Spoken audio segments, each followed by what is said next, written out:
We will be commencing on time, Council. Good afternoon, everyone, and welcome to our Middlesex County Council meeting for Tuesday, July the 8th. It is 1 o'clock, and I'll call the meeting to order. Just before we get started, I wanted to start with this meeting by acknowledging Middlesex County's 225-year anniversary. This is an incredible milestone that honors more than 2 centuries of community growth and resilience. Since its founding in 1800, the county has evolved while maintaining its strong rural roots, close-knit communities, and deep connection to the land. This anniversary is an opportunity to reflect on the history that shaped us, recognize the people and places that define us, and pride in the legacy we continue to build together.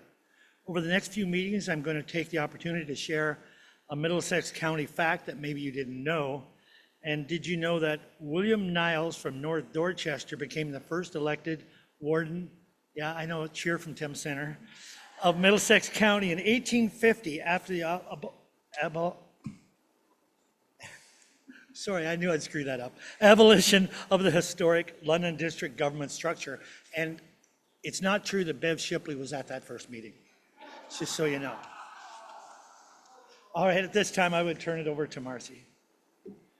We acknowledge that the land we stand upon today is the traditional territory of the Attawandaron, Anishinaabeg, Haudenosaunee, and Lenape peoples, who have long-standing relationships to the land, water, and region of southwestern Ontario. The local First Nation communities of this area include Chippewa of the Thames First Nation, Oneida Nation of the Thames First Nation, and Munsee Delaware Nation. We acknowledge the treaties that are specific to this area: Treaty 2, McKee Purchase; Treaty 3, Between the Lakes Purchase; Treaty 6, London Township Purchase; Treaty 21, Longwoods Purchase; and Treaty 29, Huron Tract Purchase. We value the significant contributions, both in the past and the present, of local and regional First Nations of Turtle Island. We acknowledge historic and ongoing injustices that Indigenous peoples endure in Canada, and we affirm our commitment to honoring Indigenous voices, nations, and cultures, and to moving forward in the spirit of reconciliation and respect. Thank you, Marcy. At this time, it is with pleasure that I get to talk about how proud I am to share the incredible success of the 2025 Middlesex County Wardens Golf Tournament. This year's event once again brought our community together, this time in support of Craigwell Gardens, a not-for-profit charitable organization dedicated to enhancing lives through vital residential and community services. Thanks to the generosity of our sponsors, participants, and the supporters that we had for this event, we're pleased to announce that the tournament raised an outstanding $33,375.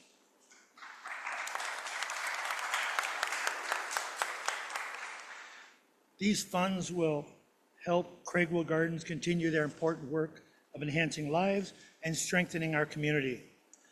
I'd like to extend my thanks to everyone who made this event possible: the golfers who joined us, the sponsors who gave so generously, and the dedicated county staff who helped bring this all together. I want to say thank you very much to the staff on that. It is both humbling and inspiring to witness that we can accomplish when we come together for the common cause. The 2025 Wardens Charity Golf Tournament has not only raised an impressive record sum, but also again showcased the generosity and spirit that define Middlesex County. Together, we've made a meaningful difference. I do believe that. I'm pleased to present this check for $33,375 to Craigwell Gardens in the support of the construction of the new Craig home. Joining us today to accept the check is Bev Shipley, Jennifer Gillis, Chair of the Board, and the President and CEO of Fairview Park Communities, Craigwell Gardens, and Parkwood, and Elaine Shantz. If the three of you come up, we'll present it with a check.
We don't have any more of those checks, do we?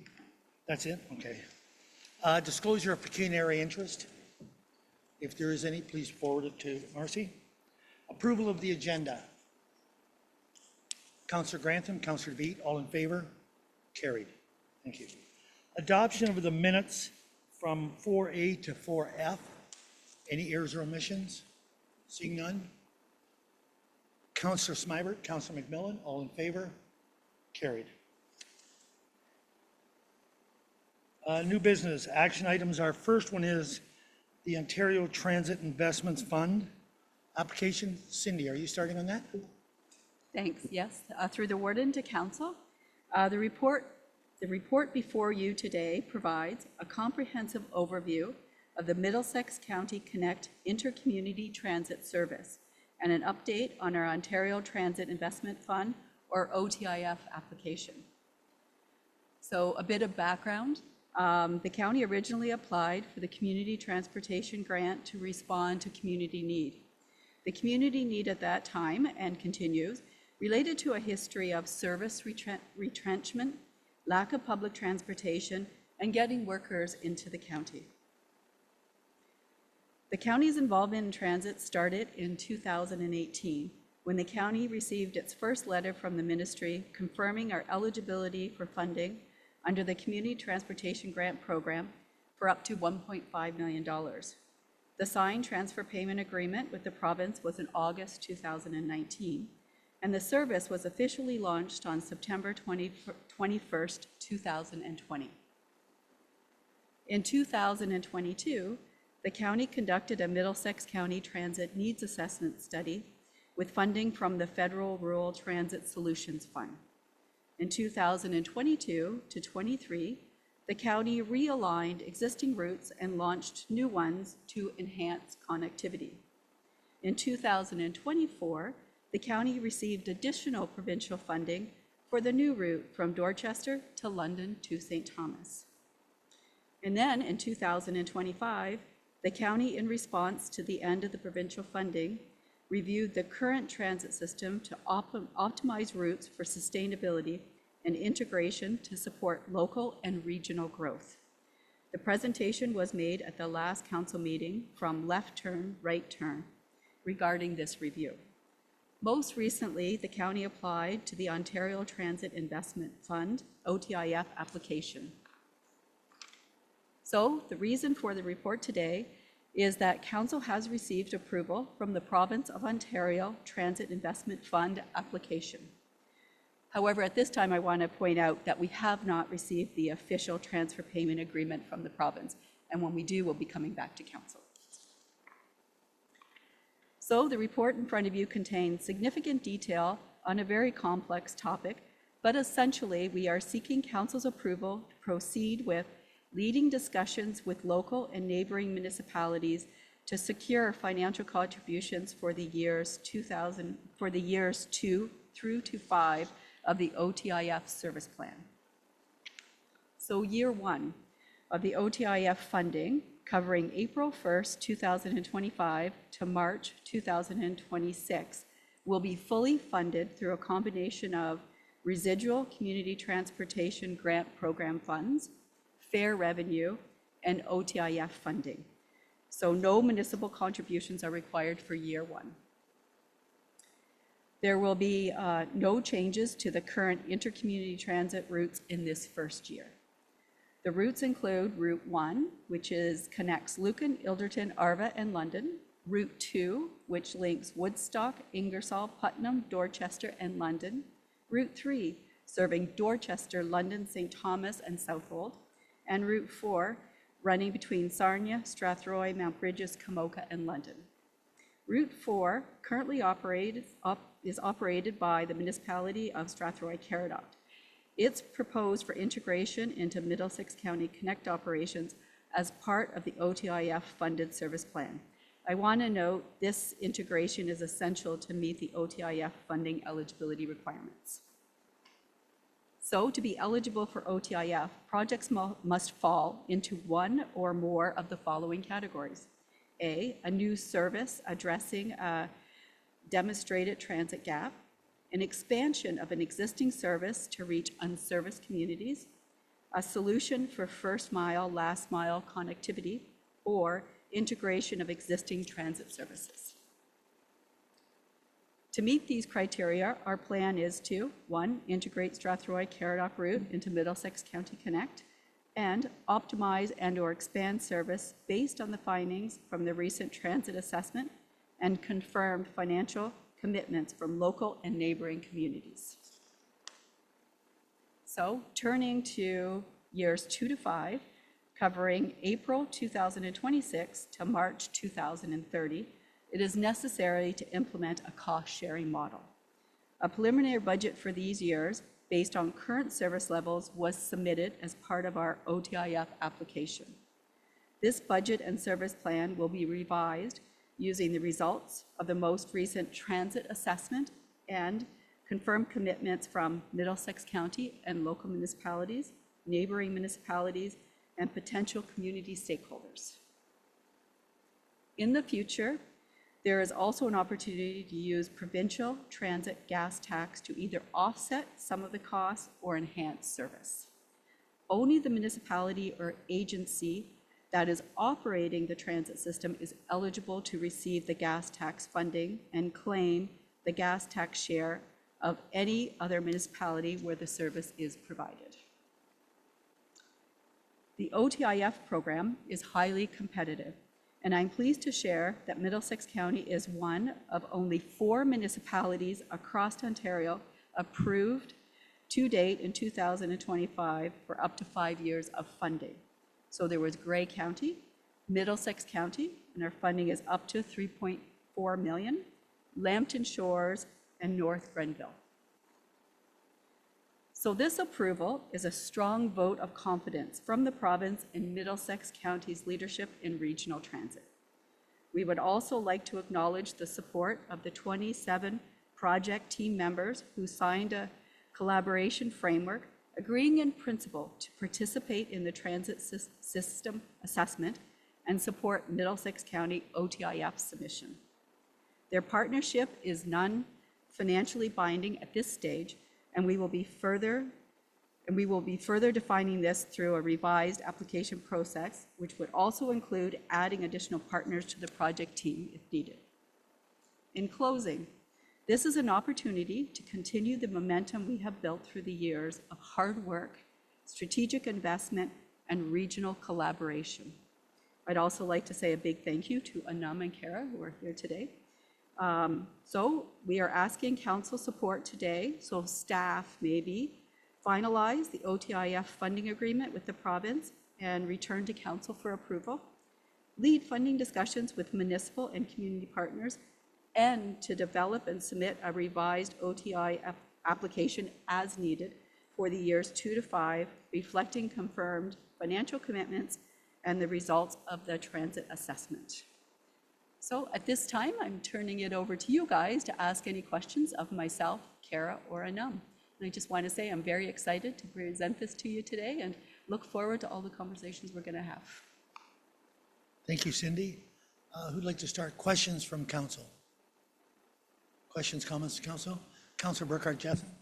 Thank you, Warden. And through the transportation team, I really don't have any questions. I have been a big supporter of this from the get-go in 2019, 2018, when we started to have these discussions and get the applications through. So really excited that we're at this stage where we can think about moving forward with our system. So I'm supportive, obviously, of the recommendation in front of us. Obviously, the partners from the local municipalities and then the other neighboring communities and ECDEV offices that you've engaged with, you know, they'll have to come to the table as well. But we have to keep this conversation going. Cindy, I thought how you wrapped up your presentation when you talked about the commitment that the province has put and the faith that they've put in this application, I think says a lot. And for us not to move forward, I don't think would work in our benefit when there's limited amount of provincial dollars available for this programming, and we've been earmarked for 3.3 million of it. I think it does speak to the confidence that they have in the system that we have, that you presented, and us being able to manage it. There's no question we're in that sweet spot, that third route that has been added to this system. In my mind, I think is the deal. That's what makes this such an attractive system. So congratulations, and I'm really looking forward to see how this continues, and certainly any support that we can keep giving you, I'm happy to do so. Thank you. Anyone else? Any other questions, comments? I'm not sure who wants to follow that up. Seeing no other, I will say I really like the term, the team doing that. I really do like that term. We've talked about that in the past, that we won't win by working separate, only by working together to make it happen. And I want to add my congratulations to you as well for getting to this point. So if there's no other questions, comments, we have the recommendations, and I believe you're putting them on the screen.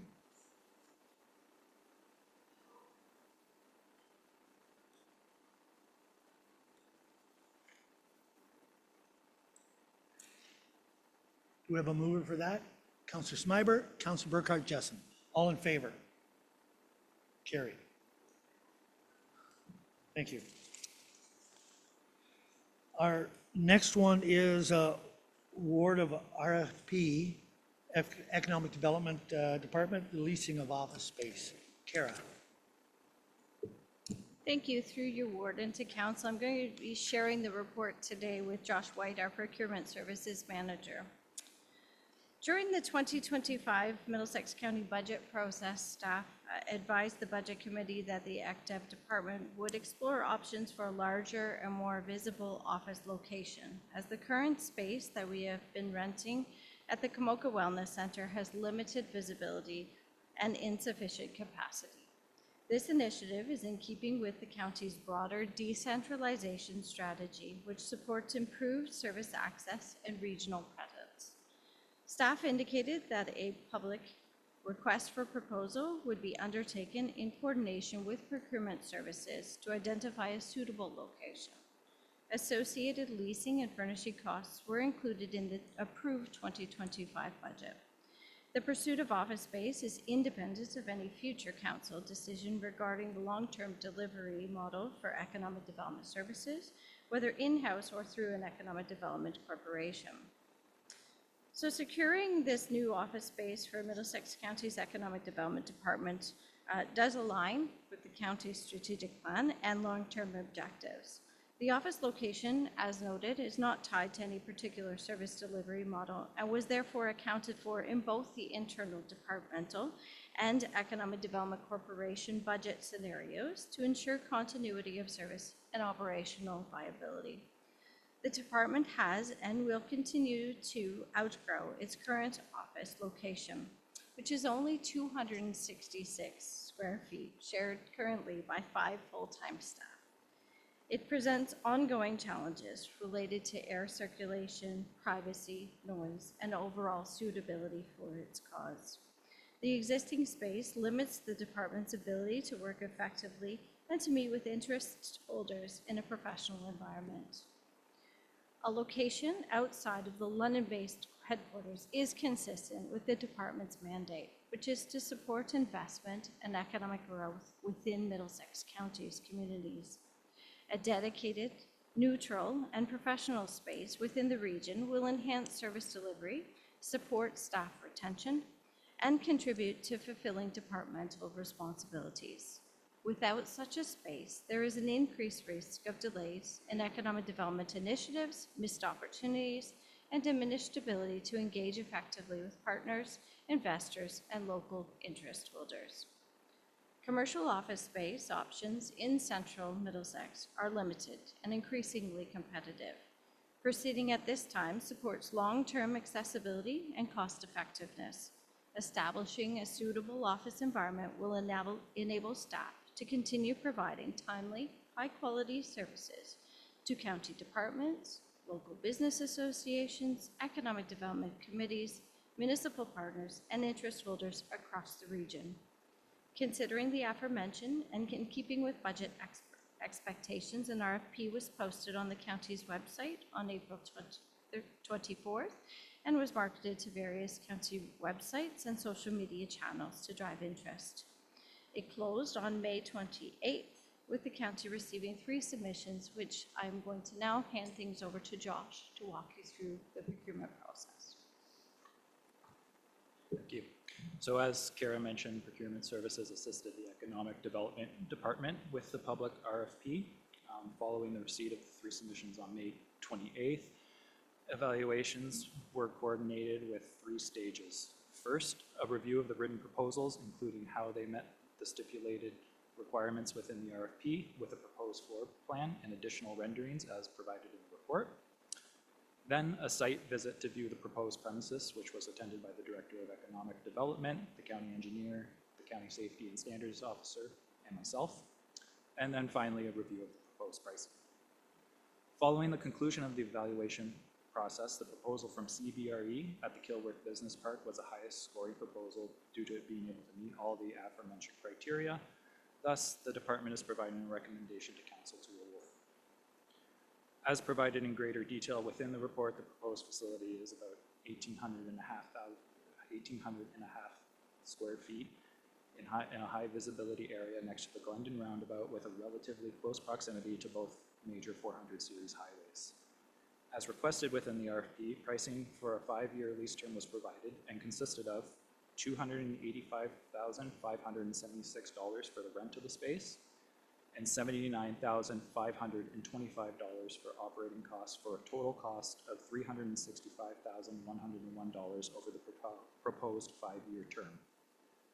As CBRE is providing an incentive of 3 months free rent, which is incorporated into the amounts I just mentioned, there is minimal impact to the 2025 county budget for that component, given the potential October 1st, 2025 occupancy date. Also requested within the RFP is for that the property is to be turnkey. Within the total rent, CBRE has incorporated the cost to renovate the premises to meet the department's needs in a manner as described more thoroughly within the report and illustrated with the detailed floor plan that county engineering assisted us in drawing up. The costs for these renovations are amortized over a 10-year period, so that if the county were not to renew the lease at a mutually agreed upon market rate at the end of the initial 5-year term, a one-time $30,000 payment would be owed. As stated in the report, and for the Economic Development Department's recommendation, if the initial lease is approved, staff would be providing council with all details regarding the potential renewal for consideration when available. The department also allocated an additional $75,000 within the 2025 capital budget for consideration of leaseholds, including accessibility, IT, furniture, and necessary upgrades, and an additional $10,000 to help furnish the new office as one of the department's visitor centers for tourism. Unless if Kara has anything to add to that, I believe there's a few recommendations, and both Kara and I would be happy to answer any questions. Thanks, Josh. Kara, is there anything you want to add? No? Okay. Council, questions, comments? Councilor Mayhew. Thank you, Warden. Kara, was there any consideration, or the team, any consideration given to the Hyde Park location that we own, building on that, or anything of that nature? I think Chris just left, but I'm just wondering if that was taken into consideration. We own the property at Hyde Park. I believe there's land there, and it would be an expansion of an existing facility that we own. And as far as exposure, it is marginally less than what you would have here. I will agree to that. But still an active roadway going in front of it. Was any consideration given to Hyde Park? Thank you, Warden. Well, through the warden to Councilor Mayhew, I can certainly provide an answer to that. The challenge at Hyde Park is it really is no developable space on that property for an addition. The front area in front of the building is currently occupied by the septic servicing for the site, and in the rear of the building, there really is no space. Some of that area is protected too close to the railway, and the rest of the area is outbuildings. We have a salt and sand dome out there with fuel facilities, our radio tower, and our radio communication systems housed in a building out in the rear of the property. So unfortunately, there isn't any space or feasible use of space out there to make an addition to the primary operations center for any purpose. We did look at that when we undertook the renovations back in 2021, 2022, try and maximize the space, but just really is no way to add anything to the backside of the building in Hyde Park. Okay, thank you, Thank you, Jim. Chris, that answers. No follow-up? Okay. Other questions, comments? Councillor Clark? Yeah, just a quick question. It's probably not to Kara. So through the warden to possibly Chris, is there any available office space here? Even one office? I want to know what availability is here. Yeah, through the warden, of course, there is a limited window that we have provided in this building. It's our newly revised lease here is until the end of 2026. There is likely some scattered space available in this building in the interim until the time that lease is expired. We have been creating better utilization of some of the underutilized space in this building with regards to providing some resources to MLPS with regards to training in the Middlesex room and in rooms 9 and 10, which are all on the north side of the building. As far as office space within this building, again, we've reutilized some of that space, so the planning office is being utilized daily, and IT is better utilizing the old space that was vacated by the county Public Works Technical Department. And other than Kara, who already has an office that's maintained in this building, there's not really available space to house the economic development team in the county building at 399 Rideout. Thank you. Other comments? Questions? Seeing none, I would ask council, just in light of what's happening with hiring of new CAO and everything at this time, is council comfortable with going forward with this? This is just a question I'm asking. Councilor McGuire. I'll answer that for myself. No, I am not. I would prefer to defer this decision. Okay. Any other comments on that? Councillor Grantham, then Councillor Mayhew. Your microphone, please. If that was a motion to defer, I was just going to second it, Warden. Okay, I didn't receive a motion here yet, but just more of a comment. Councillor Mayhew. I think much of the report is admirable.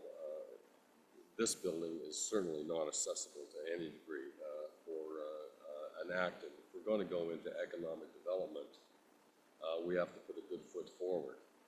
I feel comfortable deferring this as well, Warden. And but in view of the report given, there are some amenities to it that I do find appealing. But you know, the price tag, the efficiency, can we match it with another location? Someone that's investing money into Middlesex County will drive around the corner, I can assure you.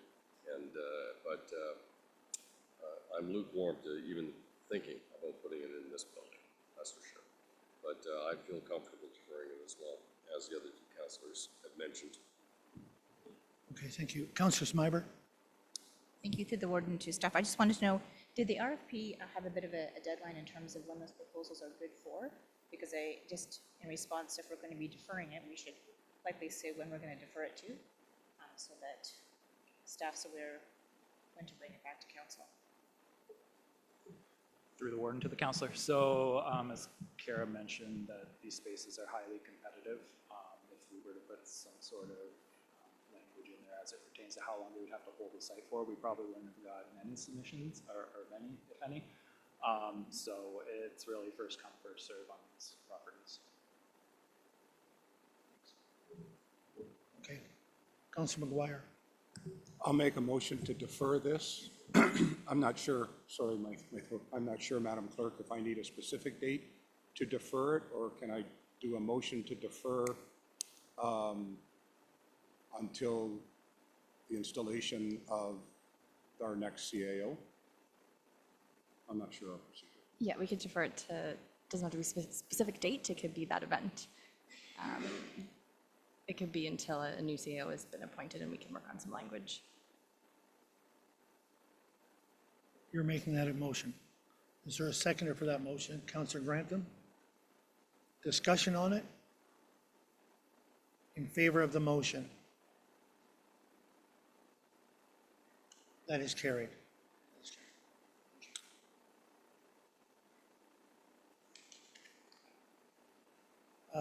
Any inquiries? Seeing none, notices of motion? Councillor comments? Seeing none, motion to move into the committee of a whole. Councillor Smibert, Councillor Clark, all in favor? Carried. Report from county officers, and the first one is 9B1, Next Gen 911 Readiness Update, and John Elston. I don't know if many of you know, but John Elston is in the Hall of Fame for the 35 and over slow pitch softball for Middlesex County. Put it on your Middlesex County facts for 225. Okay. Whenever you're ready, John, welcome. So I didn't mean to throw you off, John. Thanks, Warden, and to council. I'm here today just to give everybody an update on where we are moving forward with the NG 911 system. And I appreciate the opportunity to bring this forward to council. Basically, the presentation overview, the next slide. We're going to talk about the NG 911 system just in general, just to give you a brief overview of what it is. Current readiness, where we are with the county and member municipalities. Partnerships, conclusion, and next steps related to the NG 911 implementation and municipal addressing. Okay. What is the NG 911? So that's the next generation 911. So is an initiative to modernize the 911 system. Presently, we are having the enhanced 911, which came into effect when the county went 911 in 94. And we're now moving forward through the CRTC across Canada and so forth, that we all have continuity in how we do 911. So we're moving it from an analog table-driven system to digital IP-based infrastructure, which will be heavily driven by the GIS data. This is extremely important as over 80% of 911 calls now come from mobile devices. You ask these younger generation what a landline is and they have no idea. But I mean, they're still out there, but the majority of the calls are coming from mobile devices. So we have to be ready for that. Bell Canada is responsible for this in the province of Ontario. This update will enhance emergency communications by enabling features like text, image, and video transmissions, as well as improve location accuracy and call handling during emergencies. The NG 911 implementation date is March 31st, 2027. Our current readiness. The county GIS completed a readiness assessment with Esri beginning in late 2023 and completed it in 2024. Overall, the county is in good position with the data quality and information systems management.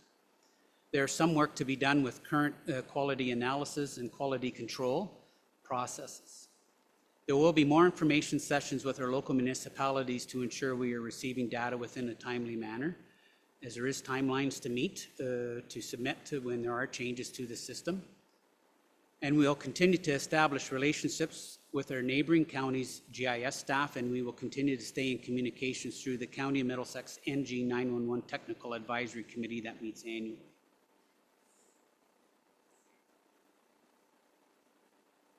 Partnerships. There are three main roles within the process. The data owners. So the local municipalities are the data owners. They are responsible for the creation or changes to new addresses or road names in regular consultation with the county. 2, data custodians, aggregators. County GIS are the data custodians, aggregators. We are responsible for data management and integrity. We manage access and distribute the data to third parties. County GIS is also the data aggregator, so they're responsible for gathering and assembling the data from multiple sources to create a single coverage. Partnerships continued, data users, consumers. So emergency services in Bell Canada are data consumers. They receive quarterly updates to maintain their own systems and perform 911 related functions. As we move through to the NG 911, these quarterly updates will be more frequent to meet the requirements of the NG 911. Conclusion and next steps. Over the next 6 to 12 months, we plan to hold educational sessions with applicable municipal staff on the revised municipal addressing guidelines from the original guidelines that were created in '94 and the importance on how the NG 911 system works. The original cutover timeline of March 4th, 2025 has been pushed back to March 31st, 2027. However, our GIS team has started working with neighboring counties to ensure alignment with data, as well as ensuring our own data meets the NENA, which is the National Emergency Number Association standards to meet the cutover timeline. NG 911 system enhancing 911 addressing requirements. New 911 addressing added, for example, trails, stormwater management areas, communication towers where applicable, vacant farmland as a result of severances or requests, secondary living quarters, parkland, etc. When the enhanced was initiated in the 90s, it was strictly for residential dwellings, and now the NG covers everywhere, and we've seen a lot of change as development is growing and our communities grow and we have more visitors and so forth.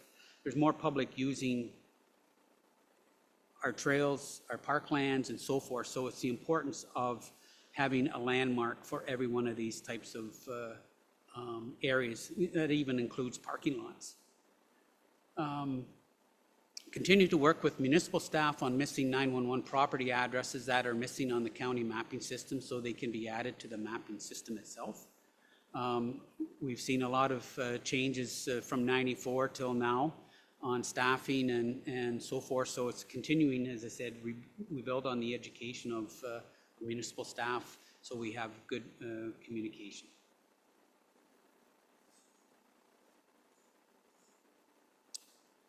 Conclusion and next steps continued.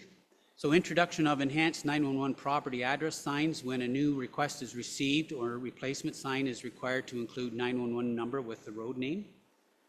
This will help reduce the chance of error when calling in an emergency from the property owner or traveling public to the primary 911 PSAP, which is Strathroy-Caradoc Police Services. So on the left is the current 911 property marker that just is numbers that are 5 inches in height. And Chris has an example sign that is being used and implementing.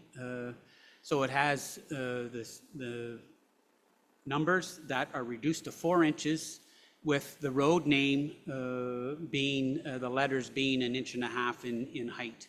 So that is what we're introducing, and we would like to start having it incorporated, as 2 municipalities have already started doing that in Lucan-Biddulph and North Middlesex. So we have the blessing from staff, but also all 3 emergency services, plus our dispatch centers, primary and secondary dispatch centers, that introducing these signs will definitely enhance where emergency responders need to go in case we have people going down the road and they really don't know where they are and see the number. Now it includes the road name, which will mitigate chance of error. Here's a picture of what we've done. All county facilities have installed these, including our gravel pits, and to show signs of these signs going down the road and as people notice it. And we've had good feedback from everybody on these signs. Okay. And these are 2 more recent signs that were added to the MTO commuter parking lots on Longwoods Road for the 402 and Elgin Road at the 401. So again, it's something that is going to be part of moving forward, the NG 911 requirements on these kinds of areas and properties.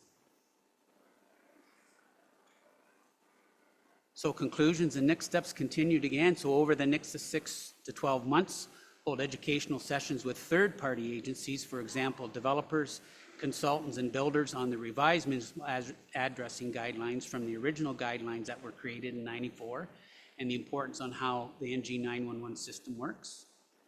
I do get a lot of comments and conversation with developers, builders, and so forth on the importance of why we are asking for addressing and comments and so forth when planning applications come across my desk to your desk.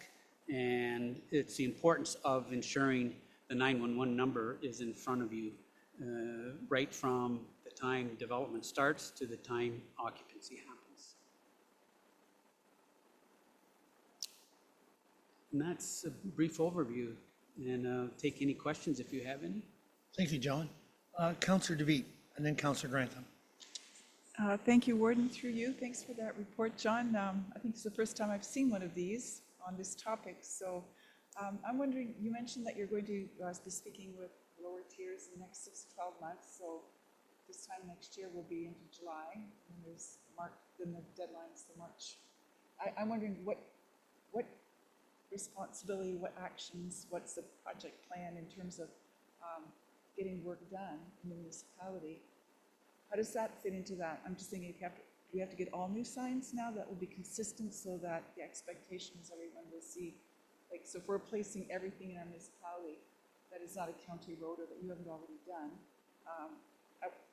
so just a high-level project plan, and do we need to hire another person to do that? So I'm just thinking through all of that. If you could just comment on that. To you, Warden, to Councillor DeVete. The purpose of introducing this is strictly right now because it's costs. So it's on new signs and or requests for replacement signs. That's where we will start. And that's what's happening in the two municipalities of Luke and Biddulph and North Middlesex now, is that it's just as need.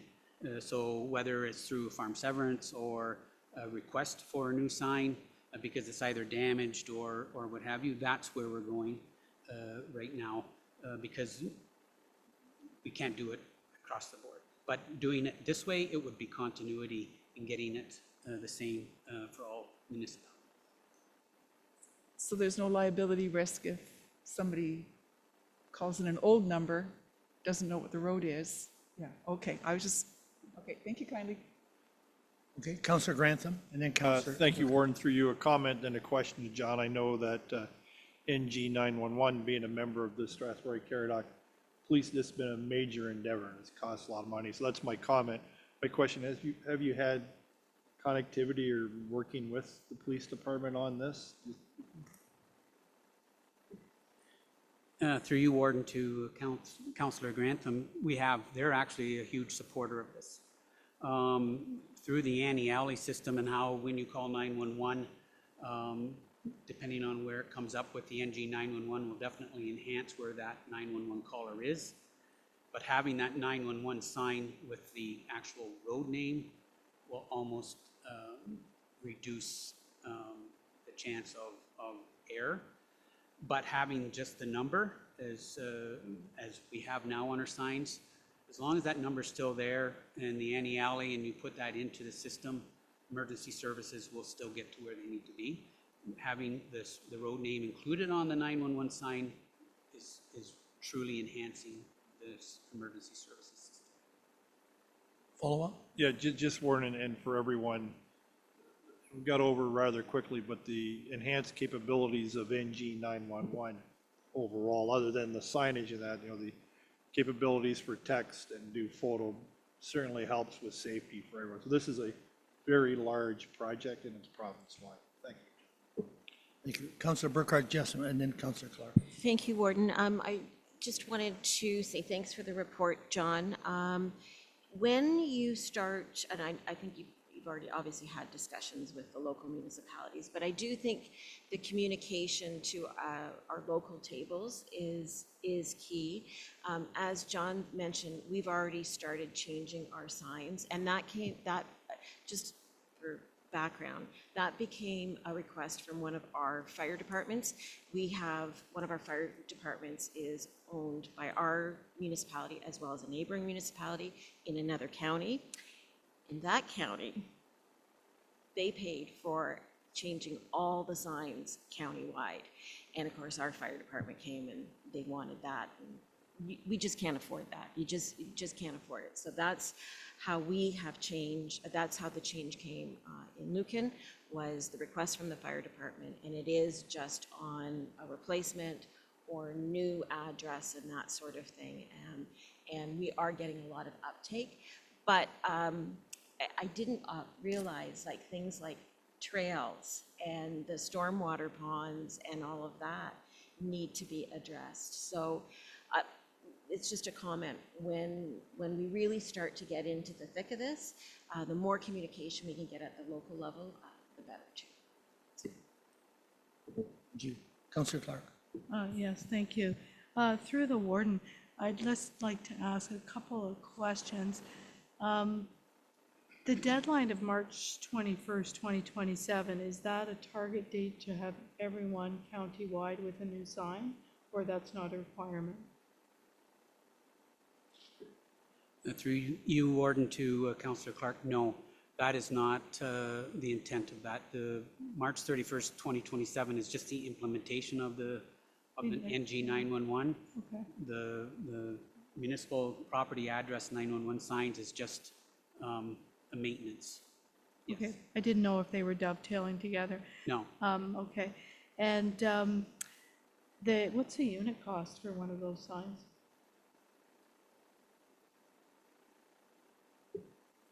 Through you, Warden, to Councillor Clark, I can't answer that. Okay. Each municipality looks after, looking after the signs getting made, but they also use our sign shop staff to get them made as well, as we have started making those.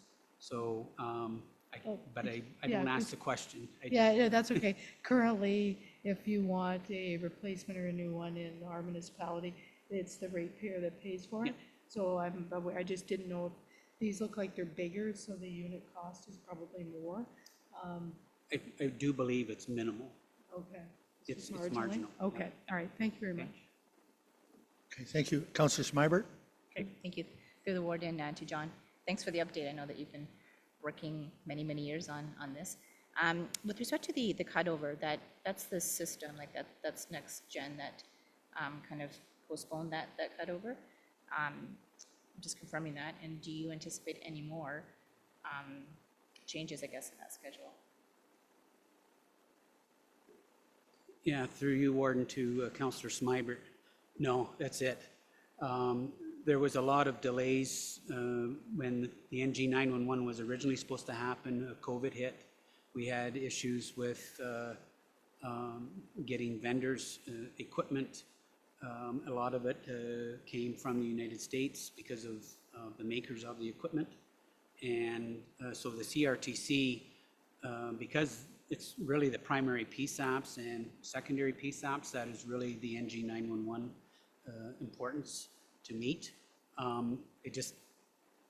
They were just overwhelmed, and there was just not enough people across the province that were meeting the deadline. So the CRTC was kind enough, but also they saw the issue at hand, so they extended it to the end of March 31st, 2027. So yeah, there will be no changes to that date. Any other questions from council?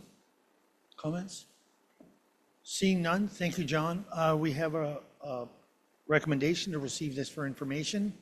Councillor Clark, Councillor Smybert, all in favor? Carried. Thank you. Thanks, John. Our next item is 9B2, nursing at Strathmere Lodge. And I think, Brent, you're going to do introductions here? Yes, thank you, Warden. Through you to council, I have the privilege of introducing to my left here Sonia Gillette. She's the Lodge Director of Resident Care. and she's here for the first time before council to give council an overview on the nursing department at the Lodge. Sonia's been with the Lodge coming on 3 years now. She's come to us with a wealth of nursing management experience, including that in the long-term care field, having held similar positions in both the private sector of long-term care and with another municipality. Warden, the Director of Resident Care is a pivotal position in any long-term care home, and we are truly fortunate to have Sonia with us at the Lodge. And with that, I'd like to conclude my introduction and turn it over to Sonia.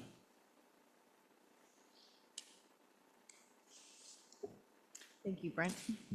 So thank you, Warden, through you to Council. Thank you very much for the invitation to present a report regarding nursing at Strathmere Lodge. Next, please. So I'm going to be covering the following agenda: a Lodge nursing overview, regulatory requirements, such as required programs, other important regulatory requirements, as well as our nursing successes and nursing challenges. Next. Our organizational overview for our home. We have Brent Kerwin, of course, at the top as our administrator. Myself as the Director of Resident Care. I also have an Assistant Director of Resident Care, Rachel Dent. And under my purview, I have RNs, so registered nurses, registered practical nurses, as well as personal support workers. Next.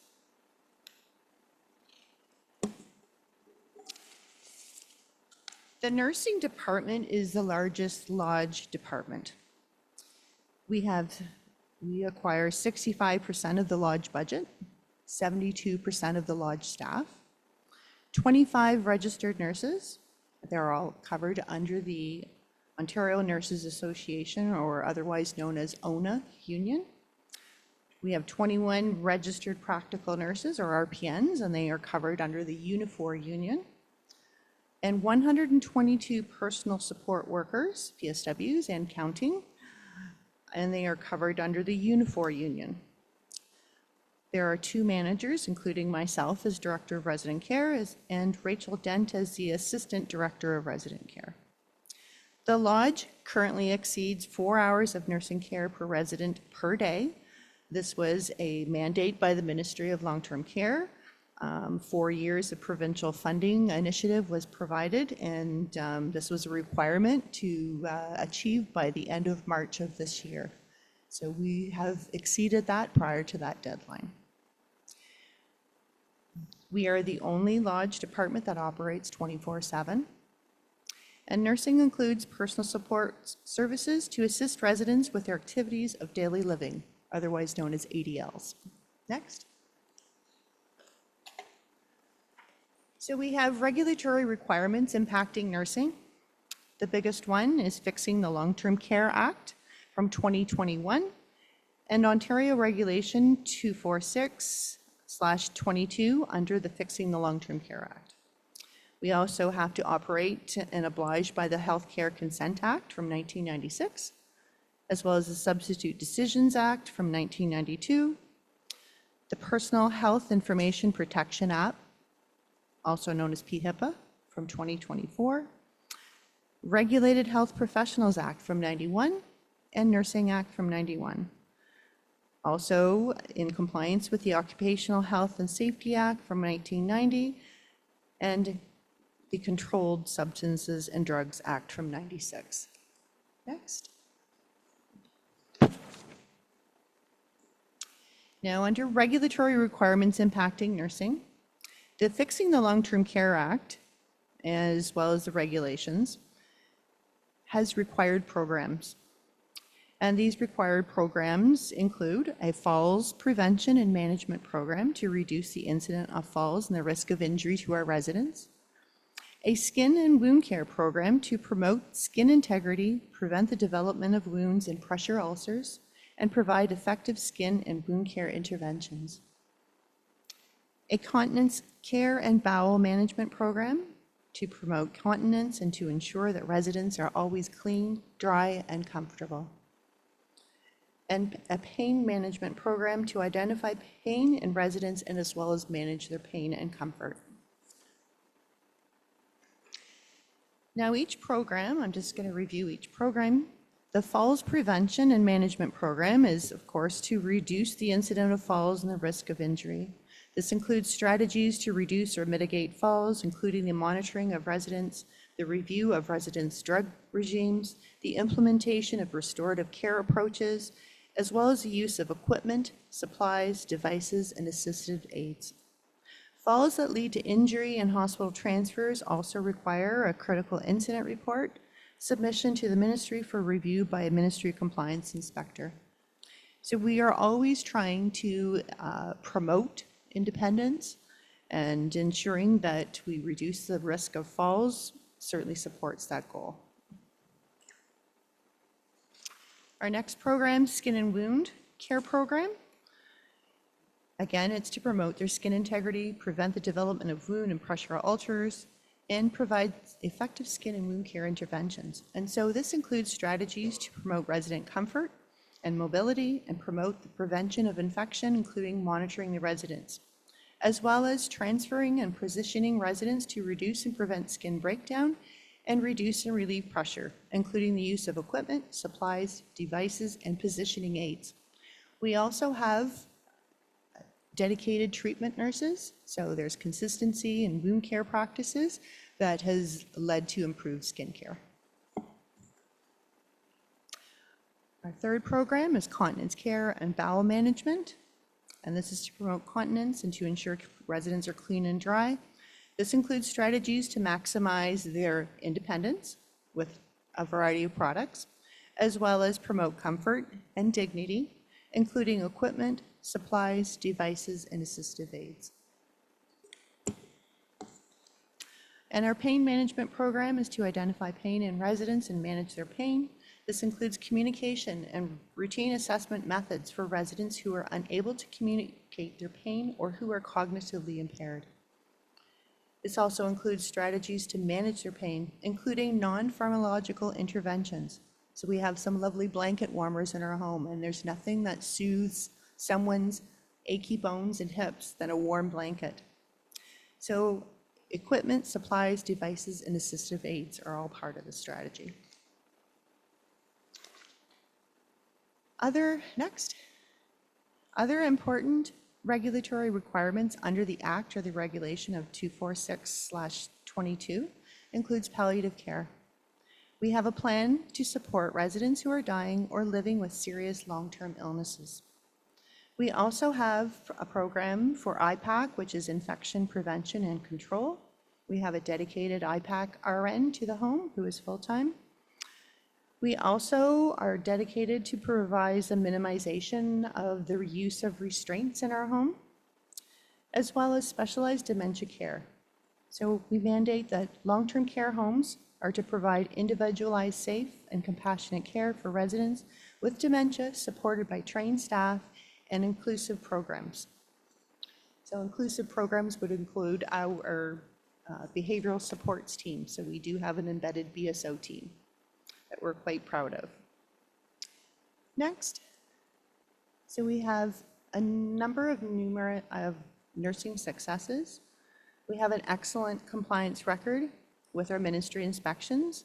We've had no findings during our last comprehensive inspection, which is something significant that we were told by the inspectors themselves. Successful transition from Medicare, which was our previous electronic health record, to point-click care, which is used by a vast majority of long-term care homes. We have the embedded BSO, or Behavioral Support Ontario team, that includes one full-time PSW and one full-time RPN, who have established a well-respected program in the long-term care community. We've had the implementation of additional electronic technology to improve communication and utilization of healthcare-related apps for documentation of healthcare-related information. So that includes the introduction of iPads for our PSWs to use for documentation, as well as iPhones for our registered staff at present, so they can communicate effectively and be reachable at all times. And we will be rolling that out to our personal support workers shortly. We have purchased additional falls-related equipment that includes a wireless sensor an alarm system to improve resident safety by alerting staff to reduce falls. And we have noticed a great improvement with this new program in place. We have been a successful partner with the Community Paramedicine for Long-Term Care Plus program, which was a pilot initiative including us, our home, that was launched by the Ministry of Long-Term Care to reduce ER transfers and provide care on site. That's been a great success and a great partnership. We have enhanced staffing over the last 2 years with the addition of 2 more PSWs on nights, a 5th PSW on day shift for each home area, and we are preparing to add a 3rd nurse on nights. At present, there's a complement of 1 RN and 1 RPN for the home with 10 PSWs. And our staffing is quite stable. We have never had to resort to the use of agency staffing. We are supporting clinical placements for PSWs, RPNs, and RNs as they are our future. At present, we have 20 PSW students from Anderson College completing their placement at present. We will be welcoming 24 students from Western University this fall to do their 3rd year clinical placement for nursing. So there's a lot of great successes that I'm certainly very proud to share. And we always have challenges. So nursing challenges include our onerous legislation and ministry compliance inspections that they focus on nursing. Staff safety in regards to responsive expressions or behaviors from our residents who experience dementia. Recruitment, ongoing PSW, our RNs, RPNs, is always a recruitment ongoing, which is just natural, and we have great support from County Human Resources. Staff attendance is certainly a challenge everywhere in healthcare, and we are managing that through our recently updated attendance management programs. So we continue to strive for excellence, as well as a positive living and work environment for those that live and work at Strathmere Lodge. And I wanted to thank you for your time today, as it is an extreme honor to represent the nursing department at Strathmere Lodge for the County of Middlesex. So thank you, and happy to answer any questions that you may have. Thank you, Sonia. Questions, comments from council? Councillor Smyber. Thank you through the warden, through staff, to staff. Just a question about the onerous legislation. Are unions such as ONA, are they raising that issue with the province in hopes of getting some of that legislation maybe more modernized or more helpful to the nurses that provide this, the service? Through you, Warden, to Councillor Smyber. ONA is a very large union governing body with a large voice. Locally, our ONA representatives really don't share too much information or attention to that matter, but I'm certainly aware of the public motivations. But also they want to protect their RNs as being a presence in the home. There is currently a legislative requirement to have an RN in the home at all times, 24 hours a day. And so that's something that ONA will always advocate for, to ensure that that doesn't transition to RPNs, which there is certainly a trend or discussion going on in the US. So, great question.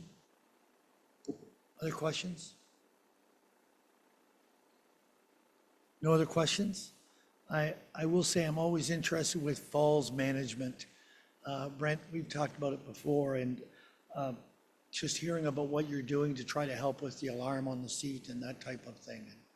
And I want to thank you very much. If there's no other question, council, thank you very much for your time and appreciate it. Thank you. Thank you. We do have a recommendation to accept this for information. Councillor DeVete, Councillor Mayhew, all in favor? Carried. Thank you. Thanks. Middlesex County Library Services, Lindsay, update. Thank you, Mr. Warden, and through you to council. Thank you for the opportunity to provide an update on Middlesex County Library. So 2025 has been a busy and productive year so far, and I'd like to take this time to highlight a few of our current projects, as well as draw your attention to some services and resources that you may not be aware of. Beginning last fall, the Middlesex County Library Board began their strategic planning process, refreshing our previous plan that was created in 2020. In May, the board approved their updated plan, which will run through 2029. The new strategic priorities are create exceptional experiences with the goal of making every interaction with the library meaningful, helpful, and empowering. Expand our reach, so bring the library to more people in more ways, physically, virtually, and socially. And support lifelong learning, foster a culture of continuous learning for all ages. Right now, we're in the process of formatting the document for print and use on the library website and incorporating it into our planning processes, and we're excited to have this framework to guide our work over the next 5 years. Summer at the library officially launched on Friday, June 27th. We're offering 4 summer programs, each tailored to specific age groups. Read in Color for preschool to grade 4, Power Up for grades 5 to 8, Teen Edition for high school students, and Summer at the Library for adults. Together, these programs support community building, promote lifelong learning, and help families stay connected through shared experiences. I'll just take a moment to highlight the Read in Color program. So participants are encouraged to read for 20 minutes a day, and for every 5 days of reading, they earn a star in their provided booklet and a prize ballot. And completing a variety of activities helps kids earn collector's badges over the summer. Summer can sometimes lead to learning loss, especially in younger readers. And our Read in Color program is our response to the summer slide, helping children retain their reading skills and stay excited about books. While children and families have always been a significant user group for Middlesex County Library, our community of older adults is growing, both locally and nationally. By 2050, it's estimated that the number of Canadians over the age of 65 will be double the number of children under the age of 5. And we recognize the importance of supporting this community and planning for this current and future need. In 2024, the library received a New Horizons for Seniors grant, allowing staff to offer a greater level of programming for older adults that focuses on digital literacy and social inclusion. The library has also partnered with London Health Sciences Centre to help provide orientation sessions on virtual healthcare. And we currently have cognitive care kits that families and caregivers can borrow to help support people living with dementia. Middlesex County Library supports aging people in their communities through opportunities for meaningful social engagement, providing trusted sources of information, access to devices, purpose, and a sense of identity through volunteering, intergenerational programming, and cognitive stimulation through learning, reading, activities, and programs. You can go to the next page, Rebecca. Thanks. So 2 more projects, new projects are highlighted here on the second page. The Park Hill branch received a meeting pod in May in collaboration with the Social Services Department. So these meeting spaces help support virtual service delivery to county residents. Our meeting pods, and this one in particular is an accessible unit. So the furniture inside flips up and it's fully accessible for wheelchair access. Our meeting pods and all of our other bookable spaces in our branches can be booked for use through our library website. We launched a new booking system earlier in the year that's made the process really simple and seamless. And just in time for hot weather, we launched our Pool Pass lending program this summer in Strathroy, Caradoc, and Lucan Biddulph.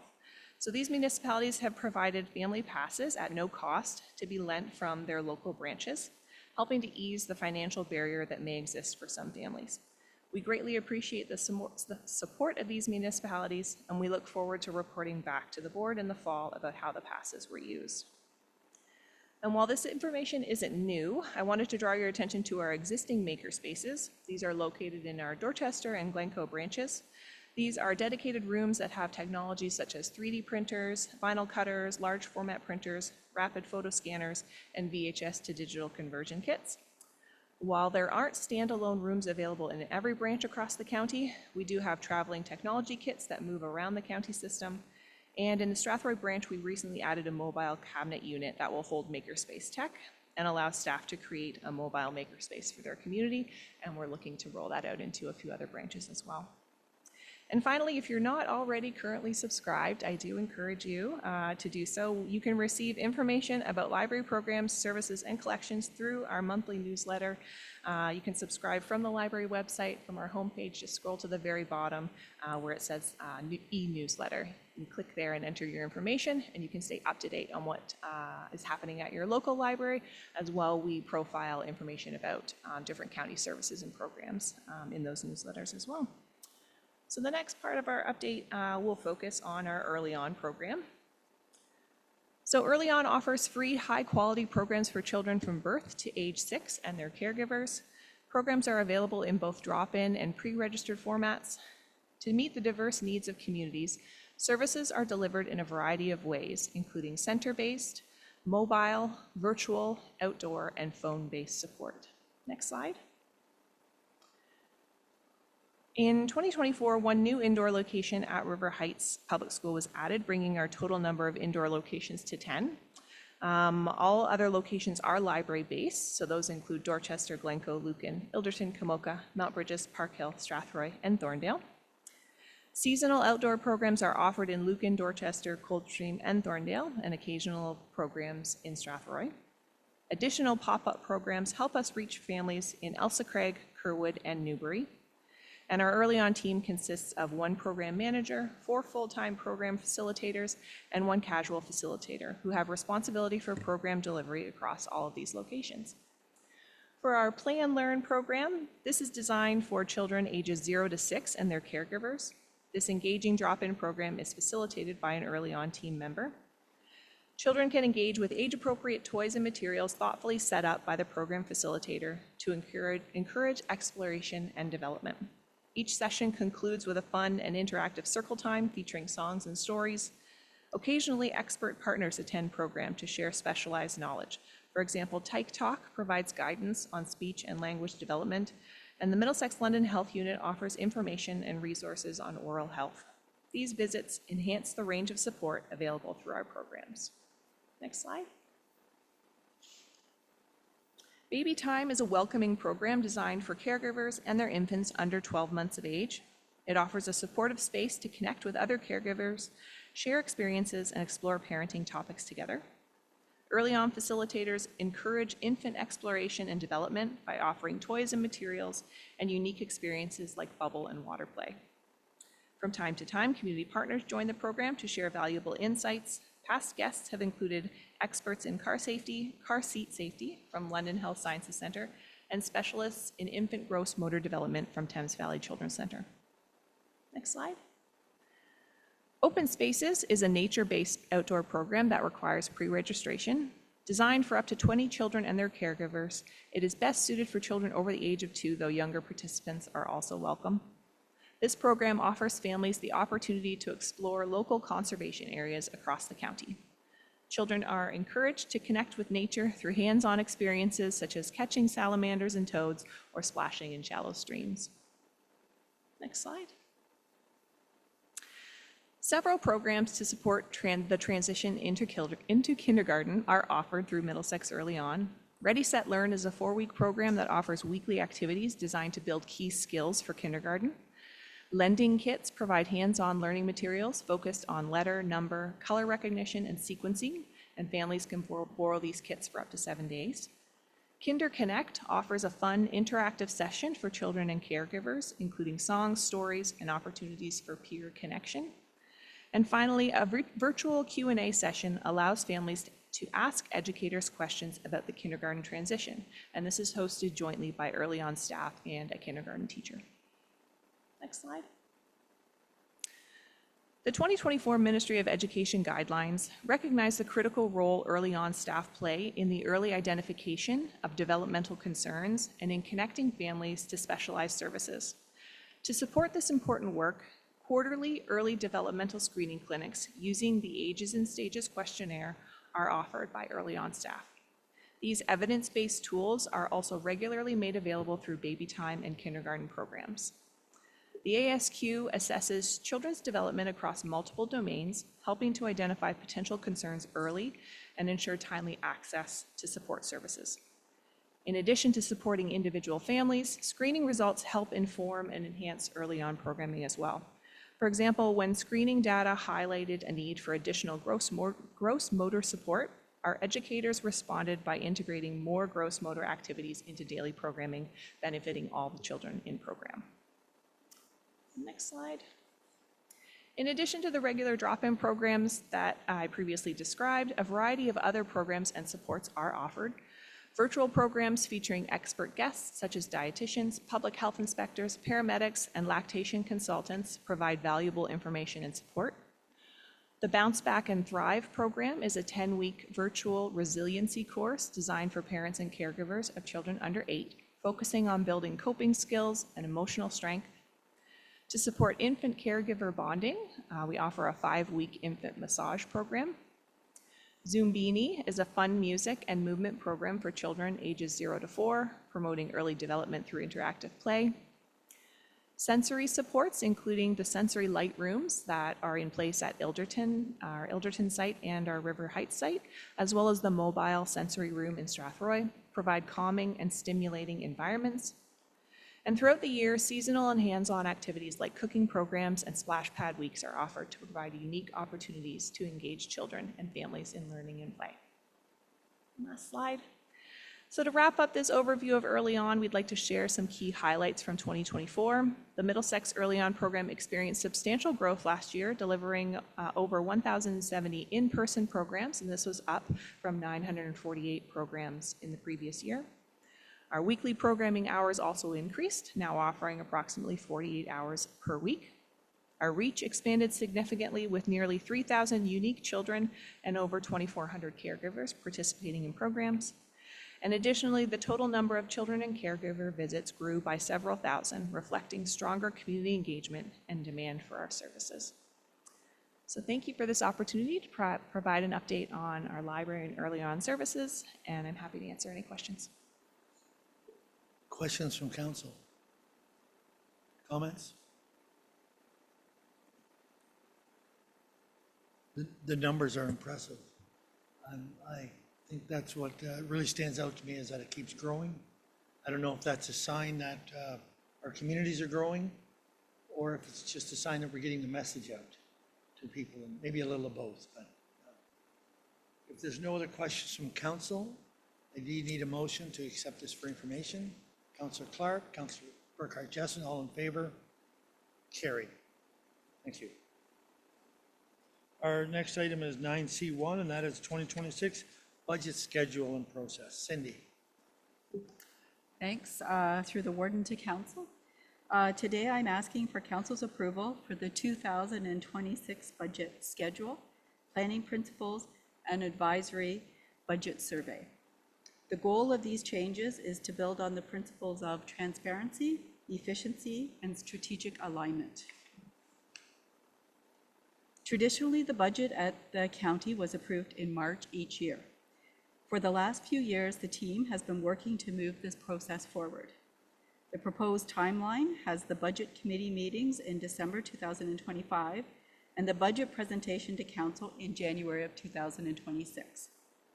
The timelines proposed honors council processes. The warden is the budget chair, and on November 27th, County Council will elect a warden for the upcoming term. The proposed budget committee dates are after the announcement of the warden. There is only one meeting in January and one meeting in February for County Council. The timelines reflect this. On page 1 of the report are the proposed planning principles. These include to maintain existing levels of service, budget options for new or increased services, and exclusion reporting. These principles support financial discipline, informed decision-making, and alignment with strategic priorities. These principles also support discussions that we had at the Budget Committee during the 25 budget process. The other change to the budget process is an advisory budget survey. This survey will be done in advance of the 2026 budget process. The survey will solicit public input on spending priorities, service delivery, and capital investment priorities. Be open for 25 days. Be promoted through the county website, social media, and local municipalities. Results will be summarized and presented to council. It's an online survey, it's 10 questions, and it'll only take between 5 and 8 minutes to do, so it's very quick. I do want to say thanks to the senior leadership team for working on these changes, and for Paul, who was very helpful in putting the survey together for me. This report was reviewed and approved by the senior leadership team and discussed with the whole management team. At this time, I'm asking council to approve the recommendations in the report, and always happy to answer any questions that you may have. Questions from council at this time? Councillor Clark? I don't really have a question, just a comment. I'm really pleased to see the advisory budget survey being implemented this year, so I appreciate that. Thank you. Councillor Burkhart Jess? Thank you. Through the warden, I have the same comment as Councillor Clark. I think that the addition of the survey is good. I know we do one at the local level. I might just plant a little seed in that the first year that we did it, there wasn't a lot of uptake.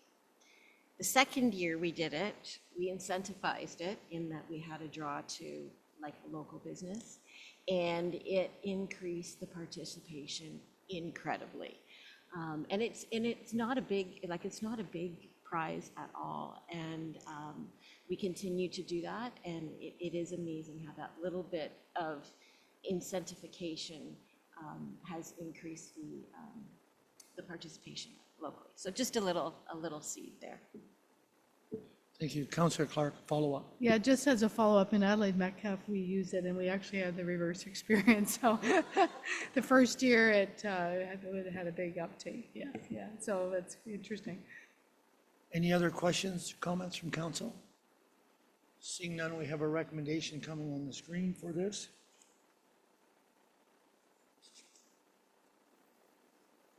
Moved by Councillor Mayhew, seconded by Councillor McGuire. All in favor? Carried. Thank you. Thanks, Cindy. Now go 9B4, Middlesex County Enforcement Workshop. David, I believe you're doing that. Thank you.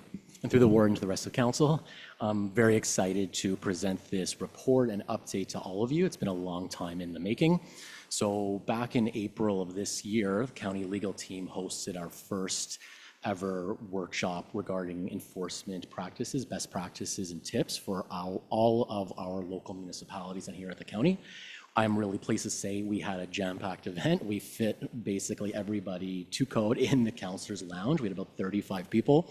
So that's covered everywhere, everyone in the lower tier, local municipalities. We had bylaw enforcement. We had members of the Strathroy Police, inspectors, fire prevention officers, some clerks, anybody basically who supports the enforcement team. We extended an invitation to anyone who want to listen to us. So it was a great turnout, great feedback. So the purpose of it was just to give the legal team an opportunity to provide hands-on experience, hands-on guidance, I guess, to these enforcement folks. And we started with the beginning, like the inception of a investigation, laying of a ticket, all the way to if you see yourself in trial, in front of a judge, in a courtroom, what will you expect and how can you be as prepared as possible? And then we covered everything in between, evidence gathering, dealing with witnesses, if you need a search warrant, because a lot of these folks need to deal with this all the time. And so we just wanted to provide them with as much guidance as possible. And we just took that opportunity to remind everybody that we're here to help and we want to see them succeed. So it was a great opportunity. And we also, I guess, a couple examples as we talked about we kind of surveyed a few people ahead of time to see where the issues were. So there was a lot of building code, a lot of bylaw, within bylaw, a lot of zoning issues, and just to see how we could help navigate these waters a little bit. So once the legal aspect was done, which is great, we actually turned to a Q&A and roundtable opportunity. So we had all 35 officers in the room, or inspect any of these folks in the room, and we just literally went roundtable, introduced ourselves, shared success stories, shared stories that maybe weren't as successful, discussed some roadblocks, and I really wanted to create an environment where these staff members in the county here can rely on each other, lean on each other for support, because everybody's going through the same thing right now. And it was a fantastic opportunity. A lot of these staff members have worked together for years, but never put faces to names before. So it was a great, wonderful experience in that regard. And the cost was low. It just was here at the county building. The materials came out of whatever, the legal budget, and it was an overwhelmingly positive feedback. So we're going to do it on an annual basis for sure. And I just wanted to bring council up to speed on that exciting thing we did because, legal, we're often a reactionary, urgent department. So it's not that often we get to take a step back and plan something and have some fun with it and get to know these officers. It's a talented group. And big shout out to my legal team for helping. Couldn't have done it without them and everything they do on a daily basis. So thank you. I just wanted to bring that update. Happy to answer any questions and thank you for your continued support in our department. Thanks, David. Is there questions for David on this? Councilor McGuire. Thank you. Really excited when I saw this report that you undertook this through your department. So kudos to you, Dave, and your entire team. These matters, these bylaw matters have always been, the ones that cause us the most grief. We get the most phone calls about them. And yet the people that are actually doing the enforcement have the least training of probably anybody in our municipal offices because there really isn't any training. So absolutely, from my point of view, this is great. Another excellent way that the county supports our member municipalities. Thank you, Councilor. Councilor Smybert. Yes, thank you. I echo Councilor McGuire's comments as well, and thank you for doing that, David. My question is, do you get a sense that through the discussions and the learnings from the member municipalities that there might be an opportunity to come up with one common bylaw or sets of bylaws so that each municipality isn't dealing with different nuances within their bylaw? And through you with a word to the councillor. No, it's a great question. And so in legal, actually, behind the scenes, so I'll spill the beans now. For a while, we've been just again, kind of on a proactive initiative, we've been undertaking, just on our own time, analyzing all of your bylaws. So we have a list, like in our office, of every single bylaw for every single local municipality. And our goal is to come to your CAOs and at the same time, and basically say exactly what you said, to try to bring them all in line with each other. Because to take it even a step back, some of your local municipalities, frankly, don't have bylaws, certain bylaws in place. Like you should have bylaw X and you don't. And I'm just saying that as a general comment. So, and some of your bylaws are very detailed and some of them aren't. So we actually are going to probably within the next few weeks present this just as your CEOs as just like an initiative and as a recommendation for us to implement it, to get it across, uniform bylaws across the board, because Middlesex County, obviously, as everyone knows, it's developing, it's expanding, and all of the officers are going through the same enforcement problems in terms of, just generalized building without a permit. They don't get the right paperwork. And we want to make sure that these bylaws all make sense, so when you do end up in court, you can be successful. So yeah, so that will be coming soon. Thank you. Any other questions? Seeing no other questions, we have a recommendation to receive this for information. Councillor DeVete, Councillor Smybert, all in favor? Carried. Thank you, David. Next is an award for tender of the Kamoka Road Bridge rehabilitation over the Sydenham. Chris. I'll be very brief, Mr. Warden. We put out a call for tender for the rehabilitation of Kamoka Bridge. That's the bridge just south of Egremont Drive on Kamoka Road. We've already awarded part of this contract. There was some significant environmental measures we had to take earlier this year, including bird netting and some other work around the water course in order to prepare the site for the work, which is going to include some structural repair to the steel and replacement of the bridge bearing system. Unfortunately, we only had one bid, but the bid we received was from Luby, who have worked for the county in the past and provided us with excellent service. And we're fortunate the bid was under the estimated budget for this portion of the project. Again, the county has no problems with the bid submitted by Luby. The recommendation by our consultant matches the county's perspective, and we're recommending that their quotation for the work on this project be accepted. I'd be happy, Josh and myself, to answer any questions. Thank you, Chris. Chris, I have a question before I turn it over to council. Do you think that's just the time of year that it was tendered caused the one? I certainly have no problem with the company doing it. They have done work for us before and they've done good work. I just wondered. Yeah, to the warden, again, there was interest in the project. We had a number of bid takers. Luby was the only one to submit a bid at the end of the day. And again, it's always challenging when we tender out projects this time of year. Again, we try to spread our tendering on our structural program across different seasons. And again, it's just a general sense of who's busy and who isn't. Luby's rolling off of one of our other projects. They replaced an Aaron Bridge for us last year. And we're happy to see them come back and start another project for the county. But yeah, there was some challenges with just the capacity of contracts to take on the work this time. Thank you. I'll turn this over to council. Questions from council? No questions from council. We have a recommended motion that's coming up. Moved by Councilor McGuire, seconded by Councilor Grantham. All in favor? Carried. Thank you. Next, correspondence and information items, 9D1 to 9017. Anything to be spoke on in that? Councilor Grantham? I just have a question from 9D1, if I may, Warden. I think maybe David may have answered in his presentation. The payments that are under POA, is that provincial offenses? When you look, that's what those are, because I noted them on there and I didn't get a chance to ask anybody, but there are a number of payments called POA. Is that from provincial offenses? Through the councillor, POA, that does stand for that. I would have to look at Cindy's document here to make sure that's like the appropriate. I meant to call ahead Cindy and ask that question, but I noted it. That's okay, through the warden to the counselor. Yes, they are POA, so that is payments from the City of London that is going to the lower tier municipalities. That happens on a yearly basis.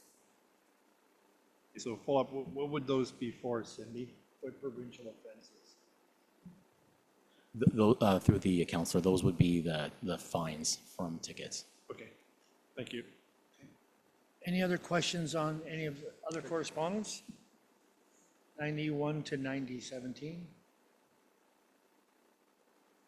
Seeing no other questions, mover for the correspondence, Councilor Mayhew, seconded by Councilor McGuire. All in favor? Carried.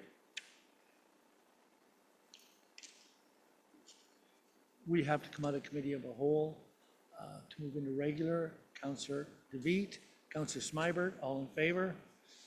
Carried. We need a motion to go into closed session, and that is coming up before you. The reasons we're going into closed.